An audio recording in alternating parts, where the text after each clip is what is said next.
ঘন্টার পর ঘন্টা দিনের পর দিন রোদ ঝড় জল বৃষ্টি মাথায় নিয়ে বসে আছে। তো মুখ্যমন্ত্রী ওদের দাবি মেনে লাইভ স্ট্রিমিং কেন করলেন না? লাইভ স্ট্রিমিংয়ে অসুবিধে হচ্ছে ওনার ব্যর্থতা। উনি ভুল ঠিক করছেন জুনিয়র ডাক্তারদের, আর গোটা রাজ্যের কোটি কোটি মানুষ উনি ভুল না, উনি অন্যায় করছেন, অপরাধ করছেন, এটা জনগণ মনে করছে। উনি মনে করছেন জুনিয়র ডাক্তাররা ভুল, উনি মনে করছেন যারা আন্দোলন করছে তারা ভুল। উনি বলছেন যে অনেক শোক হয়েছে, এবারে উৎসব পুজো তাতে ফেরো। আর কোটি কোটি বাংলার জনগণ তারা মনে করছে আমার বিচার চাই। উনি তো মিথ্যা, আমি বলছি মিথ্যা আর নাটক, এছাড়া তো উনি কিছু করতে পারেন না। নবান্নের দরজা থেকে জুনিয়র চিকিৎসকদের ফিরে আসতে হলো, কার দোষ রয়েছে? একবার ভেস্তে গেল বলছে, কি বলবেন? মুখ্যমন্ত্রী ভেস্তে দিলেন। জুনিয়র ডাক্তাররা তো ঘন্টার পর ঘন্টা দিনের পর দিন রোদ ঝড় জল বৃষ্টি মাথায় নিয়ে বসে আছে।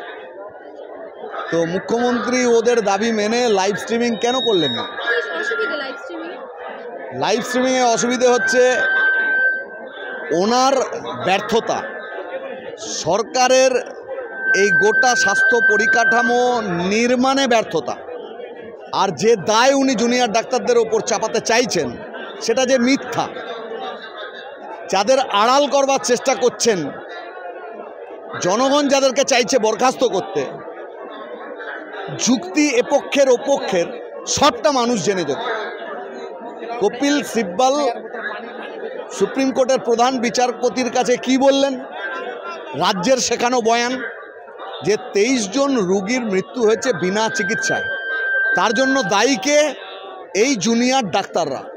এই জলজন্ত মিথ্যা কথা বলতে উনি ওনাদের অভিভাবক সম নিজেকে বললেন তাই, অথচ তিনি যে আচরণ করলেন, এই আচরণটা কি অভিভাবকের মতো না শত্রুস্থানীয়, ওদের ক্ষতিকারক ভূমিকা গ্রহণকারী একজন স্বৈরাচারী শাসকের মতো উনি তাই করেছেন?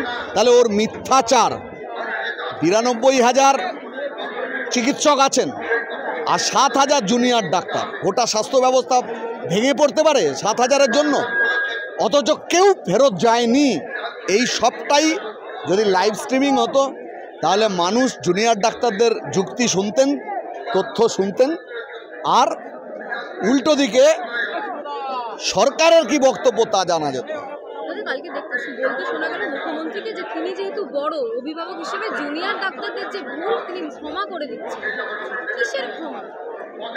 উনি ভুল ঠিক করছেন জুনিয়র ডাক্তারদের, আর গোটা রাজ্যের কোটি কোটি মানুষ উনি ভুল না, উনি অন্যায় করছেন, অপরাধ করছেন, এটা জনগণ মনে করছে। উনি মনে করছেন জুনিয়র ডাক্তাররা ভুল, উনি মনে করছেন যারা আন্দোলন করছে তারা ভুল। উনি বলছেন যে অনেক শোক হয়েছে, এবারে উৎসব পুজো তাতে ফেরো। আর কোটি কোটি বাংলার জনগণ তারা মনে করছে আমার বিচার চাই। তাহলে কে ভুল আর কে ঠিক এটা তো জনগণ ঠিক করবে। ওনার কথা এখন কোনো গুরুত্ব নেই। মুখ্যমন্ত্রী বললেন, একটা ইঙ্গিত দিলেন যে তিনি পদত্যাগ করতেও রাজি হয়েছেন। এই উনি তো মিথ্যা, আমি বলছি মিথ্যা আর নাটক, এছাড়া তো উনি কিছু করতে পারেন না। তো ওনার এত ক্ষমতা পদত্যাগ করবার, গোটা রাজ্যের অধিকাংশ মানুষ আজকে চান। স্বাস্থ্য দপ্তরের দুর্নীতির প্রধান নেতা হচ্ছে কালীঘাট নবান্ন 14 তলায় বসা মুখ্যমন্ত্রী নিজে। পুলিশ ধর্ষক খুনিদের আড়াল করছে। বাংলা হান্টের আরো খবর দেখতে নজর রাখুন।